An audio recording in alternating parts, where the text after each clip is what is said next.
That's so cool. Oh my gosh. Well, you're back for part 2, are ya? Just couldn't stay away. Admittedly, this video is up a little bit later than I initially planned. Not only was I sick for the entirety of January and December, but I had to refilm this video because the angle was off the last time I filmed it and the audio was just really poorly done. So it's okay, we're back. Hi, if you're new here, I'm Caitlin. I am a writer documenting my entire process to becoming a published author, but today I have a design video for you. If you haven't seen part 1, I did book cover designs for my fellow AuthorTubers and friends Brielle Writes and Ande Sears. So if you like this video, you should definitely check that one out after this. A fun fact about me is that my book cover design actually came before the first draft, which I did draft the entirety of in 30 days during the November drafting challenge. If you like My Lady Jane or Renegade Nell, you might like my novel Sir Callan Gray's Final Lament.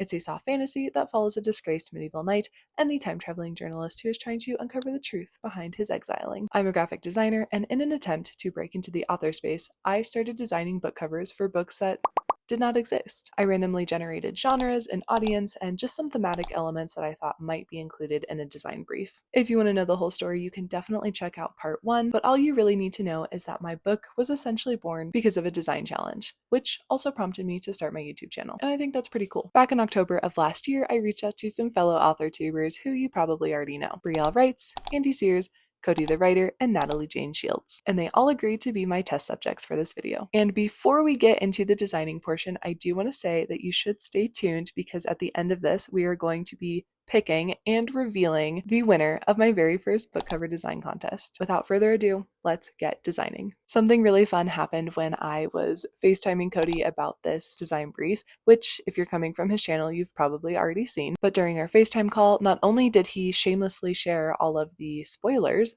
but we started chatting and realized that we would be in Colorado at the same time. And we ended up meeting in person for a little writing session. We went to this super cute cafe that was totally decked out for the holidays. We did some writing, we did some chatting about our current and past projects, and just got to know each other a little bit better. And I got to check something off of my manifestations list, which was to meet AuthorTube friends in real life. Originally, I was going to do a cover design for his debut novel, The Ghostwriters Club, which, if you haven't already seen, he just revealed the cover, so definitely go check out that video. But now I'm going to be doing a design for the book that he also drafted in November, and just like with Brielle's, this is also a title reveal, so stay tuned for that too.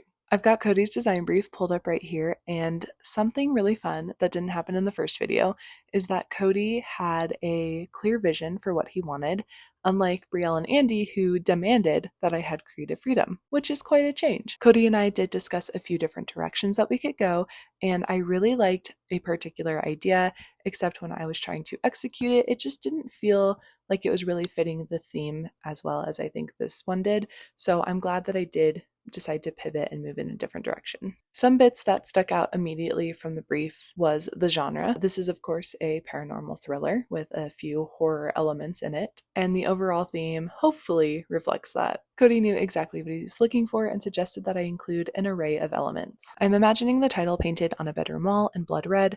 The surrounding imagery can include an old teddy bear, shattered glass, and a space-themed kids' room. Now I will say that if you watched the first installment, you will know that I had a lot of trouble trying to find commercial use images that fit my needs. So much so that I ended up just illustrating the other covers. Well, I feel that another big part of why this video is going out way later than planned was because I could not, for the life of me, find a proper image of a bed. It was ridiculously and unnecessarily difficult. So much so that I debated going to IKEA and just taking pictures for myself, which I do feel like that probably still falls under copyright infringement, so I'm glad that I didn't do that, but still. But all I know is that once I finally found an image, all of the pieces started to come together, and I was feeling so much better about the design. But let's see what Cody has to say on the matter. Hello, Caitlin's channel. This is Cody the writer. I am about to log on and FaceTime with Caitlin, and I'm gonna see the book cover for Project Terms and Conditions for the first time. So here we go. Let me tell her that I'm ready.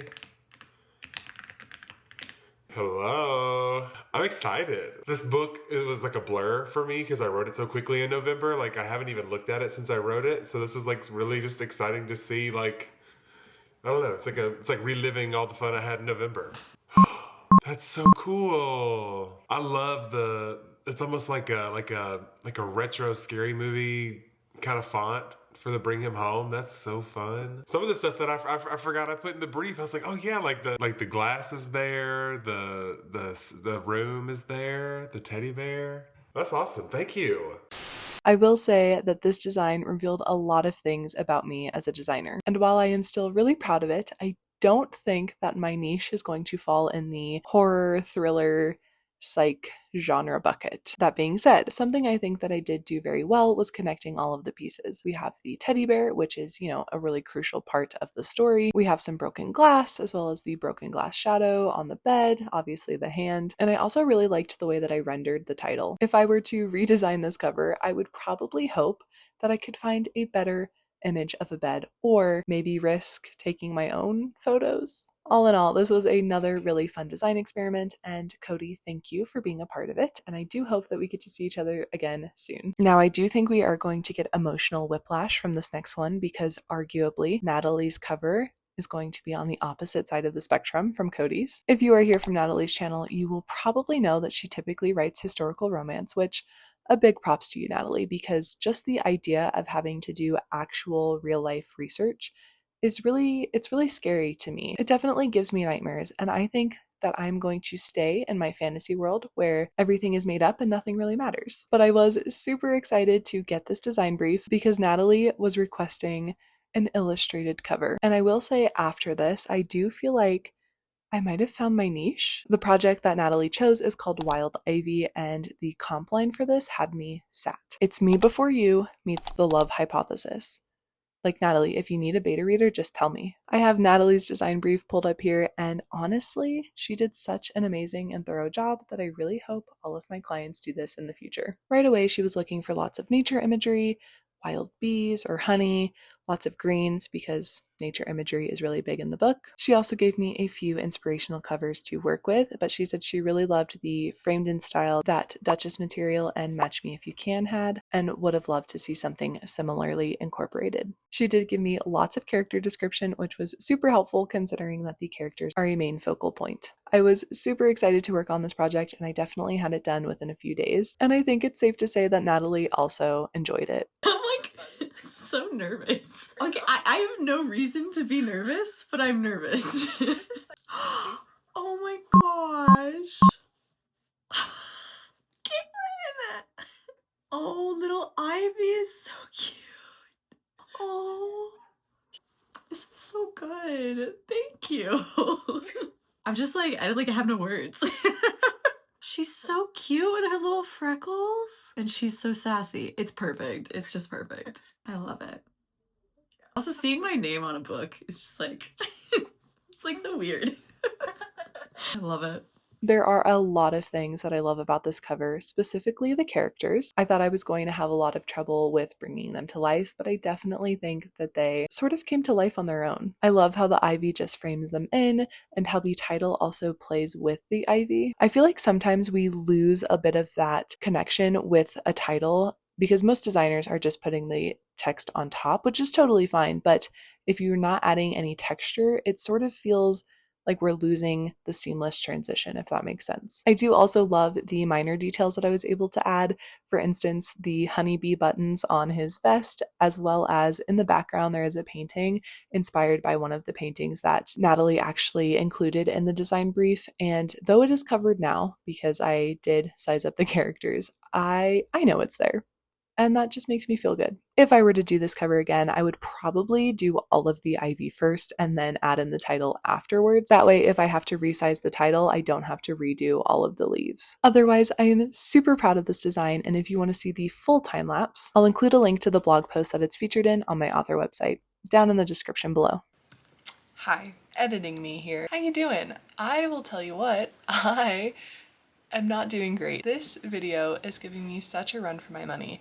I am missing so many clips, specifically the reaction clip to me actually spinning the wheel, which is fine, I suppose. I do still have the screen recording of me actually spinning it, but the important part was me giving you a disclaimer letting you know that everyone was number correlated. So It's gonna be less fun. I'm gonna spin the wheel and I'm gonna pop up the name on the screen, but that's all that I can really give you. So, sorry. I mean, I suppose I could pretend, but that would be weird, so I'm not gonna do that. Okay, let's all pretend that the spinning wheel is deciding right now.